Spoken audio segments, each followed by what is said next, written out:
Hi hello friends, welcome back to my channel. ಇವತ್ತಿನ ವಿಡಿಯೋದಲ್ಲಿ ಶ್ರೀಗಂಧದ ಗುಡಿ ಕನ್ನಡ ಸೀರಿಯಲ್ನ ಇವತ್ತಿನ ಸಂಚಿಕೆ ಏನಾಯಿತು ಅಂತ ನೋಡೋಣ. ಸಂಚಿಕೆ 64 ಇದು. ಹಿಂದಿನ ಸಂಚಿಕೆಯಲ್ಲಿ ನೀವೆಲ್ಲರೂ ನೋಡೇ ಇರ್ತೀರ. ಹರಿ ಹೇಳ್ಕೊಡ್ತಾ ಇರ್ತಾನೆ, ಮಯೂರಂಗೆ ಬಿಲ್ಡಪ್ ತೊಗೊತಾ ಇರ್ತಾನೆ. ಅವನಿಗೆ ಆ್ಯಕ್ಚುಲಿ ಏನೂ ಬರೋದೇ ಇಲ್ಲ, ಚಂದನ ಇದ್ಲು ಅಂತ ಬಿಲ್ಡಪ್ ತೊಗೊತಾ ಇರ್ತಾನೆ. ಕೊಡಿ, ನಿಮಗೆ ಬಂದಿಲ್ಲ ಅಂದರೆ ನಾನು ಹೇಳ್ಕೊಡ್ತೀನಿ ಅಂತ ಅಂದಾಗ, ಬೇಡ ಬೇಡ ನೀವು ಅಣ್ಣಂಗೆ ಸಹಾಯ ಮಾಡೋಗಿ, ನಾನು ಇವನಿಗೆ ಹೇಳ್ಕೊಡ್ತೀನಿ ಅಂತ ಹೇಳಿ ಅವಳನ್ನ ಕಳಿಸ್ತಾನೆ. ಈ ಕಡೆ ಮಯೂರ ಇಸ್ಕೋತಾನೆ, ಬುಕ್ಕು ಕೊಡೋಣ ಸಾಕು ಬಿಲ್ಡಪ್ ಕೊಟ್ಟಿದ್ದು ಅಂತಾನೆ, ಹೆಂಗೆ ನಾವು ಅಂತ ಹೇಳ್ತಾನೆ ಮಯೂರ. ಈ ಕಡೆ ಚಂದನ ಬರ್ತಾಳೆ ಅಡುಗೆ ಮನೆಯಲ್ಲಿ, ಅಣ್ಣ ನಾನು ಹೆಲ್ಪ್ ಮಾಡ್ತೀನಿ ಕೊಡಿ ಏನಾದರೂ ನನಗೂ ಕೆಲಸ ಅಂತ ಹೇಳ್ತಾಳೆ. ಬೇಡ ಬಿಡಮ್ಮ, ಯಾಕೆ ನಿಮಗೆ ತೊಂದರೆ, ನಾನೇ ಮಾಡ್ಕೋತೀನಿ ಅಂತ ಹೇಳ್ತಾನೆ ಮುತ್ತುರಾಜು. ಸರಿ ಏನಾದರೂ ಮಾಡ್ತೀನಿ ಕೊಡಿ, ಆ ತರಕಾರಿ ವಾಶ್ ಮಾಡಿಕೊಡ್ಲಾ, ನನಗೆ ಬರುತ್ತೆ ಅಂತ ಹೇಳಿ ವಾಶ್ ಮಾಡ್ತಾ ಇರ್ತಾಳೆ. ಈರುಳ್ಳಿನ ನೀರಲ್ಲಿ ಹಾಕಿ ತೊಳಿತಾ ಇರ್ತಾಳೆ. ಈರುಳ್ಳಿನ ಯಾರಾದರೂ ತೊಳಿತಾರೇನಮ್ಮ ಅಂತ ಕೇಳ್ತಾನೆ ಮುತ್ತುರಾಜು. ಹೌದಾ ಅಂತ, ಬೇಡ ಬೇಡ ಕೊಡಿ ಇಲ್ಲಿ ನಾನೇ ತೊಳ್ಕೊತೀನಿ ಅಂತ ಸೈಡಿಗೆ ಇಸ್ಕೊಂಡು ಎತ್ತಿಡ್ತಾನೆ. ಸರಿ ನಾನು ಕಟ್ ಮಾಡಿಕೊಡ್ಲಾ ತರಕಾರಿನ ಅಂತ, ನನಗೆ ಗೊತ್ತು ನೀವು ಮೊನ್ನೆ ತರಕಾರಿ ಕಟ್ ಮಾಡಿದ್ರಲ್ಲ, ನಾನು ನೋಡಿಕೊಂಡೆ ಅಂತ ಹೇಳ್ತಾಳೆ ಚಂದನ. ಅದಕ್ಕೆ ಮುತ್ತುರಾಜ್, ಬೇಡಮ್ಮ ನಿಮ್ಗೆ ಯಾಕೆ ತೊಂದರೆ, ನಾನೆಲ್ಲ ಮಾಡ್ತೀನಿ ಬಿಡು ಅಂತ ಸುಮ್ಮನೆ ಅಂತ ಹೇಳ್ತಾನೆ. ಅದಕ್ಕೆ ಮಯೂರ ಹೇಳ್ತಾನೆ, ಯಾಕೆ ಅಣ್ಣ ಬೇಡ ಬೇಡ ಅಂತಾನೆ, ಅವರು ಅದಕ್ಕೆ ಮಾಡ್ತೀನಿ ಅಂದ್ರೂ ಅಂತ ಮಯೂರ ಕೇಳಿದಾಗ, ಅಣ್ಣ ಎಲ್ಲಿ ನನಗಿನ್ನ ಚೆನ್ನಾಗಿ ಚಂದನ ಮಾಡಿಬಿಡ್ತಾಳೆ ಅಂತ ಅವನಿಗೆ ಭಯ ಅಣ್ಣಂಗೆ ಅಂತ ಬಿಲ್ಡಪ್ ಕೊಡ್ತಾನೆ. ಈ ಜೋಕಿಗೆಲ್ಲ ನಗೋಕ್ಕಾಗಲ್ಲ ಬಿಡೋಣ ಅಂತ ಹೇಳ್ತಾನೆ ಮಯೂರ. ಅದಕ್ಕೆ ಮತ್ತೆ ಚಂದನ ಏನು ಕೇಳ್ತಾಳೆ, ಕಾಯಿ ತುರ್ದು ಕೊಡ್ಲಾ ಅಣ್ಣ ಅಂತ ಕೇಳ್ತಾಳೆ. ಅದಕ್ಕೆ ಬರುತ್ತಾ ನಿಮಗೆ ಅಂತ ಕೇಳ್ತಾನೆ. ಬರುತ್ತೆ, ತುರ್ದು ಕೊಡ್ತೀನಿ ಅಂತ ತುರಿಯಕ್ಕೆ ಹೋಗ್ತಾ ಇರ್ತಾಳೆ. ಬೇಡ ಬಿಡಮ್ಮ, ತುರಿಯೋದು ಮಣೆ ಚೆನ್ನಾಗಿಲ್ಲ, ನಿನ್ನ ಉಗುರ್ಗಿರ್ಗುರ್ ಕಟ್ಟಾಗೋಗ್ಬಿಟ್ಟಿತ್ತು, ಹುಷಾರಾಗಿರು ಅಂತ ಹೇಳ್ತಾನೆ. ಹರಿ ಈ ಕಡೆ ಹೇಳ್ತಾನೆ, ನೋಡು ಶ್ರೀಮಂತರು ಮನೆ ಹುಡುಗಿ ಆದ್ರೂ ನೋಡು ಎಷ್ಟು ಒಳ್ಳೆ ಗುಣ ಇದೆ, ಸಹಾಯ ಮಾಡಲಾ ಅಂತ ಎಲ್ಲ ಕೆಲಸ ಕಲ್ತ್ಕೊಂಡಿದ್ದಾಳೆ ನೋಡು ಅಂತ, ಹೆಂಗೆ ನನ್ನ ಸೆಲೆಕ್ಷನ್ನು ನೋಡು ಮಯೂರ ಅಂತ ಬಿಲ್ಡಪ್ ಕೊಡ್ತಾನೆ ಹರಿ. ಕಂಠಿ ಬರೋದು ಸೌಂಡ್ ಗೊತ್ತಾಗುತ್ತೆ. ಮಯೂರ ಕಂಠಿ ಅಣ್ಣ ಬಂದ ಅಣ್ಣ ಅಂತ ಜೋರಾಗಿ ಅರಸ್ತಾನೆ ಮುತ್ತುರಾಜನ್ಗೆ. ಮುತ್ತುರಾಜ್ ಹೇಳ್ತಾನೆ, ಇನ್ನೇನು ಬೇರೆ ಮನೆಗೆ ಹೋಗ್ತಾ ಇದ್ನೇನೋ ಅವನು ಅಂತ ಹೇಳ್ತಾನೆ ಮುತ್ತುರಾಜು. ಇಲ್ಲಣ್ಣ, ಅದಕ್ಕೆ ನೋಡಿಬಿಟ್ಟು ಮಧ್ಯಾಹ್ನ ಹಂಗೆ ವಾಪಸ್ ಓಡೋಗ್ಬಿಟ್ಟ, ಊಟನೂ ಮಾಡದೇ ಇರ ಅಂತ ಹೇಳ್ತಾನೆ ಮಯೂರ. ಅದಕ್ಕೆ ಮುತ್ತುರಾಜು, ಯಾಕೋ ನೀನೇನಾದರೂ ತಪ್ಪು ಮಾಡಿ ಕಳ್ತನ ಮಾಡಿದೀಯೋನೋ, ಹಾಗ್ಯಾಕೆ ಹೆದರ್ತೀಯ ಅಂತ ಮುತ್ತುರಾಜ್ ಕಂಠಿಗೆ ಕೇಳ್ತಾನೆ. ಅಷ್ಟರೊಳಗೆ ಗಿಫ್ಟ್ ತಂದಿರ್ತಾನಲ್ಲ, ಅದನ್ನು ನಾಚ್ಕೊಂಡು ಒಂಥರ ಮುಖ ಮಾಡಿಕೊಂಡು ಚಂದನಗೆ ಕೊಡ್ತಾನೆ ಗಿಫ್ಟು. ಇವಳಿಗೆ ಆಶ್ಚರ್ಯನೂ ಆಗುತ್ತೆ, ಖುಷಿನೂ ಆಗುತ್ತೆ. ನಾನೇನೋ ಅಂದ್ಕೊಂಡಿದ್ದೆ ನೀವು ಮನೆಗೆ ಬರಲ್ವೇನೋ ಅಂತ ಅಂದ್ಕೊಂಡಿದ್ದೆ ಅಂತ ಹೇಳಿ ಇಸ್ಕೊಳಕ್ಕೆ ಹೋಗ್ತಾಳೆ ಗಿಫ್ಟು. ಈ ಕಡೆ ಇವರು ಮಯೂರ ಕಸ್ಕೊಂಡು ಓಡೋಗ್ತಾ ಇರ್ತಾನೆ. ಅದನ್ನು ಬಿಡಿಸ್ಕೊಳೋದಕ್ಕೆ ಹರಿನೂ ಓಡ್ತಾನೆ. ಏನು ಗಿಫ್ಟ್ ತಂದಿದ್ದಾನ ಅಂತ ಇವರೇ ಇಬ್ಬರು ಚೆಕ್ ಮಾಡಿಬಿಡ್ತಾರೆ. ಕಾಫಿ ಮಗ್ ಇರುತ್ತೆ. ಇದನ್ನು ನೋಡಿ ನಗ್ತಾರೆ. ಏನಾದರೂ ತರೋದಲ್ಲಣ್ಣ, ಕಾಫಿ ಮಗ್ ತೊಗೊಂಬಂದಿದೆಯಾ ಅಂತ ಮಯೂರ ತಮಾಷೆ ಮಾಡ್ತಾನೆ. ಅದಕ್ಕೆ ಬೇಜಾರಾಗ್ತಾನೆ ಕಂಠಿ. ಅದಕ್ಕೆ ಅದನ್ನು ನೋಡಿ ಚಂದನ, ಯಾಕೆ ನಗ್ತಾ ಇದ್ದೀರಾ, ಯಾಕೆ ಸುಮ್ಮನೆ ಇರಿ, ಅದು ಚೆನ್ನಾಗೇ ಇದೆ ಅಲ್ವಾ ಅಂತ ಇಸ್ಕೋತಾಳೆ. ಅವಳಿಗೆ ಇಷ್ಟ ಆಗುತ್ತೆ. ಇನ್ಮೇಲಿಂದ ನಾನು ಟೀ ಕಾಫಿ ಎಲ್ಲ ಇದರಲ್ಲೇ ಕುಡಿಯೋದು ಅಂತ ಚಂದನ ಹೇಳಿದಾಗ ಕಂಠಿಗೆ ತುಂಬಾ ಖುಷಿಯಾಗುತ್ತೆ. ನೋಡ್ರೋ ಮುತ್ತುರಾಜ್ ಹೇಳ್ತಾನೆ, ನೀವೇನಾದರೂ ಗಿಫ್ಟ್ ತಂದು ಅಭ್ಯಾಸ ಇದೆಯಾ, ಅವ್ನು ನೋಡು ಯಾರಿಗಾದ್ರೂ ಬೇಜಾರು ಮಾಡಿದರೆ ಗಿಫ್ಟ್ ತಗೊಂಬಂದು ಕೊಡ್ತಾನೆ ಅಂತ ಹೇಳ್ತಾನೆ ಚಂದನನಿದ್ರಿಗೆ. ಅದಕ್ಕೆ ಹರಿ ಹೇಳ್ತಾನೆ, ನನಗೆ ಬೇಜಾರು ಮಾಡ್ತಾನೆ, ನನಗೊಂದು ಗಿಫ್ಟ್ ತಂದಿಲ್ಲಪ್ಪ ಇದುವರೆಗೂ ಅಂತ ಹರಿ ಹೇಳಿದಾಗ, ನಿನಗಿನ್ನೇನು ಎಷ್ಟು ಗಿಫ್ಟ್ ತಂದ್ರೂ ಸಾಲದು, ಅಷ್ಟೊಂದು ಜಗಳ ಆಡ್ತೀರಾ ಅಂತ ಹೇಳಿ, ಸರಿ ತಮಾಷೆ ಮಾಡಿದ್ದು ಸಾಕು, ಇನ್ನು ಊಟ ಮಾಡೋಕ್ಕೆ ಹೋಗೋಣ ಬನ್ನಿ ಅಂತ ಎಲ್ಲರೂ ಊಟಕ್ಕೆ ಹೋಗ್ತಾರೆ. ಎಲ್ಲರೂ ಚಾಪೆ ಹಾಸ್ಕೊಂಡು ಕೂತಿರ್ತಾರೆ, ಚೆಕ್ ಮಾಡ್ಕೋತಾರೆ ಪ್ಲೇಟ್ ಮೇಲೆ ಯಾರ್ಯಾರ್ದು ಹೆಸರು ಅಂತ.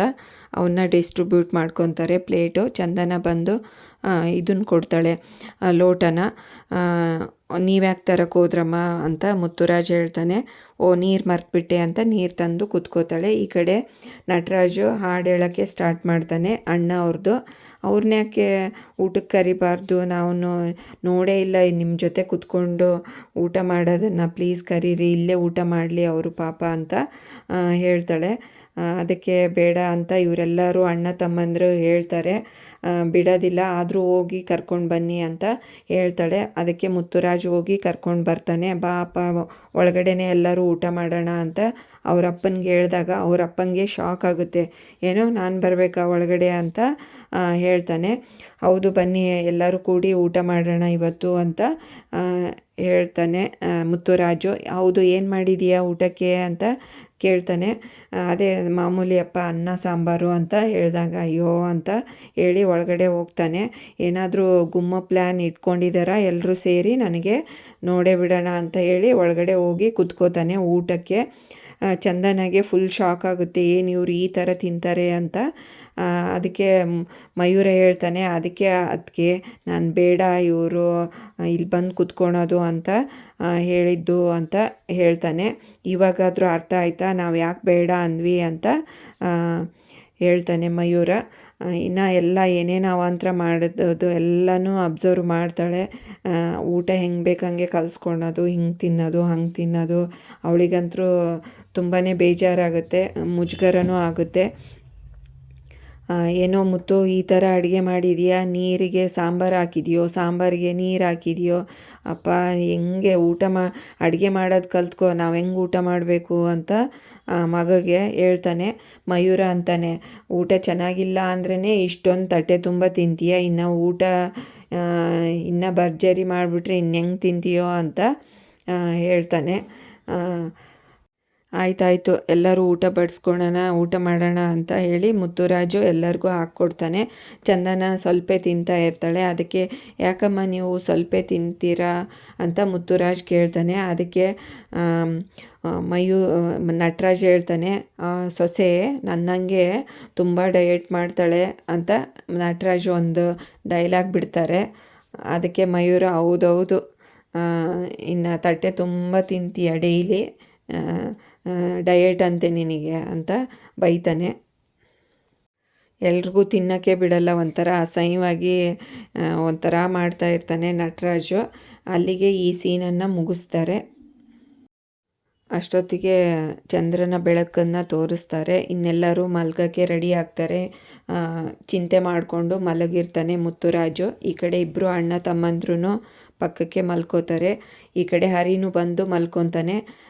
ಮಯೂರ ನೋಡ್ಬಿಡ್ತಾನೆ, ಕಂಟಿಗೂ ಹೇಳ್ತಾನೆ, ನೋಡು ಮುತ್ತು ಇದು ಹರಿಯಣ್ಣ ಬಂದು ಮಲ್ಕೊಂಡಿದ್ದಾನೆ ನೋಡೋಣ ಅಂತ ಹೇಳ್ತಾನೆ. ಯಾಕೋ ಹರಿ ಅಂತ ಎಬ್ಬಿಸ್ತಾನೆ. ಅದಕ್ಕೆ ಇವಾಗ ಸರಿ ಹೋಗಿದ್ದಾರಲ್ಲ, ಹೋಗಿ ಮಲ್ಕೋ ಹೋಗು ಒಳಗಡೆ ಅಂತ ಬೈತಾನೆ. ಅದಕ್ಕೆ ನಾನು ಹೇಳಿದ್ನಲ್ಲೋ, ಅಣ್ಣನ ಸಂಸಾರ ಆದಮೇಲೆ ನಾನು ಸಂಸಾರ ಮಾಡಬೇಕು ಅಂತ ನಾನು ನಿಮ್ಮ ಅದಕ್ಕೆ ಅಂದ್ಕೊಂಡಿದ್ದೀವಿ, ನೀನು ಫೋರ್ಸ್ ಮಾಡಬೇಡ, ಸುಮ್ಮನೆ ಮಲ್ಕೊಳ್ಳೋ ಅಂತ ಹೇಳ್ತಾನೆ. ಓ ಹೌದಪ್ಪ, ನೀನು ದೊಡ್ಡ ತ್ಯಾಗಮಯಿ, ತ್ಯಾಗ ಮಾಡೋದಕ್ಕೆ ಏನು ಬರಬೇಡ, ನಮಗೋಸ್ಕರ ಅಣ್ಣಂದು ಆಗೋ ಟೈಮಲ್ಲಿ ಆಗುತ್ತೆ, ಅವನಿಗೆ ಮಕ್ಕಳಾಗೋ ಟೈಮಲ್ಲಿ ಆಗುತ್ತೆ, ಅವನ ಮಕ್ಕಳಿಗೆ ನೀನು ಚಿಕ್ಕಪ್ಪ, ನಿನ್ನ ಮಕ್ಕಳಿಗೆ ಅವನು ದೊಡ್ಡಪ್ಪ, ಅಷ್ಟೇ ಇದರಲ್ಲಿರೋದು. ನೀನು ಬಿಲ್ಡಪ್ ಕೊಟ್ಟಿದ್ದು ಸಾಕು, ನಮಗೋಸ್ಕರ ಏನು ತ್ಯಾಗ ಮಾಡೋದು ಬೇಡ, ಹೋಗಿ ಒಳಗಡೆ ಮಲ್ಕೋ ಅಂತ ಹೇಳಿದಾಗ ಮುತ್ತುರಾಜ್ ಬೈತಾನೆ, ಸುಮ್ಮನೆ ಮಲ್ಕೊಳ್ರೆ ನಿಮ್ಮದೇನೋ ದಿನ ಇದ್ದಿದ್ದೆ ಅಂತ ಹೇಳಿ ಅವ್ರಿಗೆಲ್ಲರೂ ಬೈದು ಮಲಗಿಸ್ತಾನೆ. ಅದಕ್ಕೆ ಹರಿ ಅಂತಾನೆ, ಯಾರ ಕಾಟನಾದರೂ ತಡಿಬೋದು, ಇವ್ರ ಕಾಟ ತಡೆಯೋಕ್ಕಾಗಲ್ಲ ಅಂತ ಹರಿ ಗೊಣ್ಗಾಡ್ಕೊಂಡು ಮಲ್ಕೊತಾನೆ. ಅಷ್ಟರೊಳಗೆ ಬೆಳಗಾಗುತ್ತೆ. ಎಲ್ಲರೂ ಎದ್ದು ಅವ್ರವ್ರ ಬಟ್ಟೆನ ವಾಶ್ ಮಾಡಿ ಬಿಸಿಲಿಗೆ ಒಣಗಾಕ್ತಾ ಇರ್ತಾರೆ. ಮುತ್ತುರಾಜ್ ಬಂದು, ಯಾಕೋ ಇವನ್ನೆಲ್ಲ ಕೆಲಸ ಮಾಡ್ತಾಯಿದ್ದೀರಾ, ನಾನು ಮಾಡಿಕೊಡ್ತೀನಿ ನೀವು ಹೋಗಿ ಅಂತ ಹೇಳ್ತಾನೆ ಮುತ್ತುರಾಜು. ಅದಕ್ಕೆ ಮಯೂರ, ಇಲ್ಲಣ್ಣ ನಂದು ಓದೋದು ಆಯಿತು, ಕಾಲೇಜೂ ಲೇಟ್ ಇವತ್ತು ಅಂತ ಹೇಳಿ ನನ್ನ ಕೆಲಸ ನಾನು ಮಾಡ್ಕೊತೀನಿ ಬಿಡು ಅಂತ ಅಂದಾಗ ಮುತ್ತುರಾಜ್ ಹೇಳ್ತಾನೆ, ಹೋಗೋ ಕೆಲಸಕ್ಕೆ ಲೇಟಾಯಿತು ಅಂತ ಅಂದಾಗ ಚಂದನ ಅವ್ರ ಮನೆಯವರು ನನ್ನನ್ನು ಕೆಲಸದಿಂದ ತೆಗಿಬೇಕು ಅಂತ ನಮ್ಮ ಓನರ್ಗೆ ಹೇಳಿದ್ರಂತೆ, ಅದಕ್ಕೆ ನನ್ನ ಕೆಲಸದಿಂದ ತೆಗೆದ್ಬಿಟ್ಟಿದ್ದಾರೆ ಅಣ್ಣ ಅಂತ ಹೇಳ್ತಾನೆ. ಇನ್ನು ಪರ್ಮನೆಂಟಾಗಿ ಇದೇ ಕೆಲಸ ನಾನು ಮಾಡೋದು, ಫ್ರೀಯಾಗಿದ್ದೀನಿ ಬಿಡು ಮಾಡ್ತೀನಿ ಅಂತ ಅಂತಾನೆ. ಅದಕ್ಕೆ ಕಂಠಿಗೆ ಶಾಕ್ ಆಗುತ್ತೆ. ಇನ್ನು ಕೆಲಸ ಮಾಡ್ತಿದ್ದಾಗೇ ಒಂದು ನಯ ಪೈಸಾ ತಂದು ಕೊಡ್ತಾ ಇರಲಿಲ್ಲ ಮನೆಗೆ, ಇವಾಗ ನಿನ್ನನ್ನು ನಿನ್ನ ಸಂಸಾರನೂ ನೋಡ್ಕೋಬೇಕಾ ಅಂತ ಹೇಳ್ತಾನೆ. ಅದಕ್ಕೆ ಹರಿಗೆ ಸಿಟ್ಟು ಬರುತ್ತೆ, ಏನೋ ನನ್ನ ಸಂಸಾರ ನೋಡ್ಕೊಳೋದು ನೀನೇನೋ ದೊಡ್ಡ ಮನೆಗೆ ಮಾಡಿದೀಯಾ ಅಂತ ಉಲ್ಟಾ ಬೈತಾನೆ. ಅದಕ್ಕೆ ಹೌದಪ್ಪ, ನಾನೇನು ಮಾಡದೇ ಇರ್ಬೋದು, ನಿಂದು ರಿಸೆಪ್ಷನ್ನು ಮಾಡಿದ್ದೀನಿ, ಅಣ್ಣನೂ ಎಷ್ಟು ಕಷ್ಟಪಟ್ಟಿದ್ದಾರೆ ಗೊತ್ತಾ ಅಂತ ಹೇಳ್ತಾನೆ. ಅದಕ್ಕೆ ಮುತ್ತುರಾಜು, ಮೊದಲು ನಿಲ್ಲಿಸ್ರೋ ನೀವು ಜಗಳ ಆಡೋದು, ಯಾರಾದರೂ ಕೇಳಿಸ್ಕೊಂಬಿಟ್ಟರು, ನಮ್ಮ ಮಧ್ಯೆ ಯಾಕ್ರೋ ಇದು ಈ ಥರ ಎಲ್ಲ ಮಾತಾಡ್ತಾ ಇದ್ದೀರಾ ಅಂತ ಬೈತಾನೆ ಮುತ್ತುರಾಜು. ಇವರಿಬ್ಬರು ಜಗಳಕ್ಕೆ ನಿಂತುಬಿಡ್ತಾರೆ. ಆಯಿತು ಬಿಡೋ, ನಾನು ಯಾವುದಾದ್ರೂ ರೂಮ್ ನೋಡಿಕೊಂಡು ಇರ್ತೀನಿ ಅಂತ ಹರಿ ಹೇಳ್ತಾನೆ. ಅಷ್ಟರೊಳಗೆ ಚಂದನ ಬಂದು ಕೇಳಿಸ್ಕೊಂಡ್ಬಿಡ್ತಾಳೆ, ಏನು ನಡೀತಾ ಇದೆ ಇದು, ಜೋರು ಸೌಂಡಲ್ಲಿ ಮಾತಾಡ್ತಾ ಇದ್ದಾರೆ ಅಂತ ಬಂದು ಕೇಳಿಸ್ಕೊತಾಳೆ. ಅಷ್ಟರಲ್ಲಿ ಈ ಸಂಚಿಕೆಯನ್ನು ಮುಕ್ತಾಯಗೊಳಿಸ್ತಾರೆ. ನೆಕ್ಸ್ಟ್ ಸಂಚಿಕೆಯಲ್ಲಿ ಏನಾಯಿತು ಅಂತ ಕಾದು ನೋಡೋಣ. ಅಲ್ಲಿವರೆಗೂ ಈ ವಿಡಿಯೋ ನೋಡಿದ್ದಕ್ಕೆ ಎಲ್ರಿಗೂ ಥ್ಯಾಂಕ್ಸ್. ಹಾಗೆ ಈ ವಿಡಿಯೋ ಇಷ್ಟ ಆದರೆ ಲೈಕ್ ಮಾಡಿ, ಶೇರ್ ಮಾಡಿ, ಕಮೆಂಟ್ ಮಾಡಿ, ಹಾಗೆ ಚಾನಲ್ನ ಸಬ್ಸ್ಕ್ರೈಬ್ ಮಾಡ್ಕೊಳ್ಳಿ. Thanks for watching this video.